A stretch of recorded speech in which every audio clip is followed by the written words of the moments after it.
At dahil tapos ang New Year long weekend, silipin natin ang mga daan pabalik ng Metro Manila tulad po ng North Luzon Expressway. At naroon live ang saksing si Nico Wahe. Nico. Iga, nagsimula na magsipagbalikan sa Metro Manila ang ilan sa ating mga kababayang nagdiwang ng bagong taon sa kanilang mga probinsya. Bukas kasi, balik trabaho na ulit.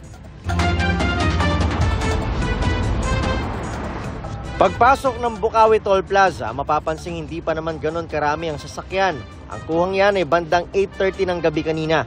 May pila lang sa cash lane pero hindi ganon kahaba. Tuloy-tuloy naman ang daloy ng sasakyan na may mga RFID. Pero pagdating ng bandang Marilao, Bulacan, dito na nagsimulang bumagal ang usad ng mga sasakyan. Tumatakbo na lamang ng 20 to 30 km per hour ang mga sasakyan. Mas bumagal pa ang mga sasakyan pagdating ng May Kawayan. Pero pagdating ng Valenzuela ay balik normal ang takbo ng mga sasakyan hanggang palabas na ng NLEX.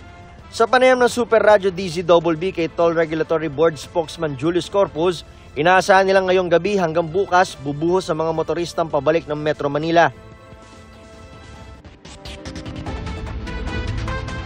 Iga, nandito kami ngayon sa Balintawak Toll Plaza at eto tuloy-tuloy naman ang usad ng mga sasakyan, mapa northbound o southbound. Pero asahan na mas darami pa yan maya-maya lamang at hanggang bukas. Live mula rito sa North Luzon Expressway para sa GMA Integrated News. Happy New Year mga kapuso! Ako si Nico Wahe, ang inyong saksi.